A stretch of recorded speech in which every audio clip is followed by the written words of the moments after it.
Welcome back to the Teacher's AI Cafe. I'm Kane, a teacher and a parent who wants AI to give us back our time. I share practical classroom-tested AI strategies to cut down your workload, improve your feedback and reduce stress so you can get your evenings back and be more present with your friends and family. No jargon, just actionable steps. Grab your mug. Now let's get going. Welcome back to the 25th of May AI update for educators. And I'm not quite giving it a tech update at the moment. Not a lot has been happening in terms of specific products or upgrades from the main manufacturers. I might look at expanding this to the wrapper sites, so third-party apps.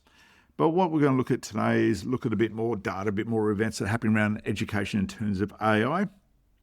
So we're going to start with a recent survey in England. I found that AI is already part of the staff workflow.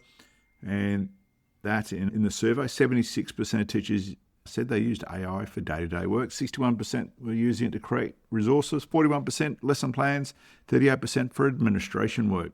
And only 7% reported using it for marking. And I see that question coming up a lot, but I still think a lot of educators do draw the line there, simply the fact that they want to put their expertise in giving the best possible feedback to their students as possible at the moment.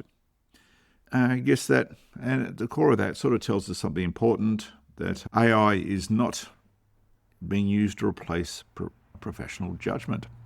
They're using it to reduce the blank page workload, first draft of worksheets, model paragraphs, things like emails, comprehension questions, summaries, differentiated reading materials, which is AI is fantastic for when it's guided by an experienced teacher and their knowledge. The same survey showed that the problem on the student side, 2/3 of secondary teachers said they've seen a decline in the core skills such as writing, problem solving and critical thinking. Why 49% of schools had no AI policy for staff or students and 66% had no specific AI policy for students. And that's a gap, honestly, that schools need to actually close so everyone knows where they stand. And simply not enough to tell the students do not cheat. They need task level rules when AI is allowed, and hopefully that'll be coming soon for my local school system, when it is not, and how it must be acknowledged and what evidence of thinking must be submitted, because that's what education and thinking is about. I guess for teachers, one practical response is design assessment around visible thinking, instead of only collecting a polished final product. And we saw that with the Daniel Budd interview, if you ever listened to that one. The concern is more about the process than the actual final result and how the students actually move through that.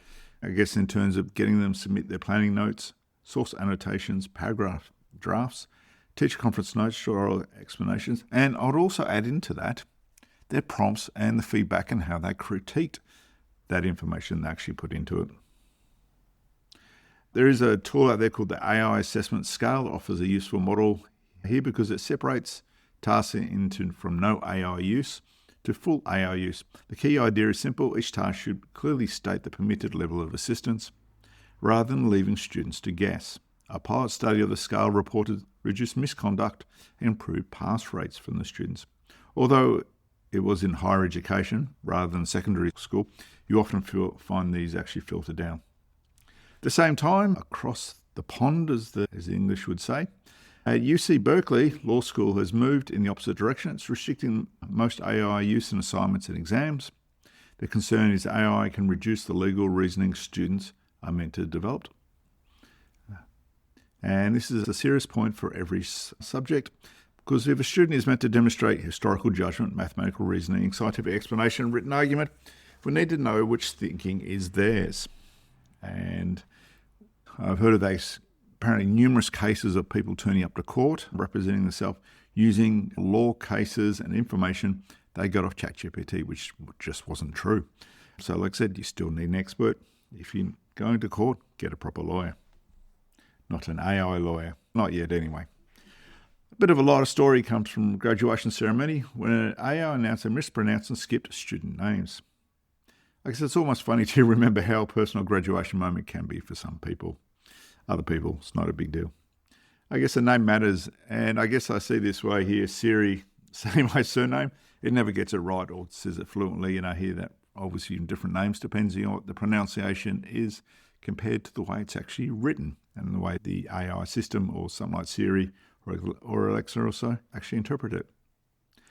And I've seen this before, but then I've seen those videos where, I think it was that one where the human really screwed it up, because I think everything was written phonetically and it sounded strange when the person was reading it. It's a bit of a weird story. But it's a good story, I guess, a good reminder essentially that efficiency is not the same as care. Some schools, some jobs should use AI. Some jobs that use AI should be with a human carefully checking, or simply just give the job back to the human. I guess a lesson for schools in this is, do not write one AI rule for every situation. Create categories, and obviously different situations have different requirements in terms of AI, and that's even for us in the classroom.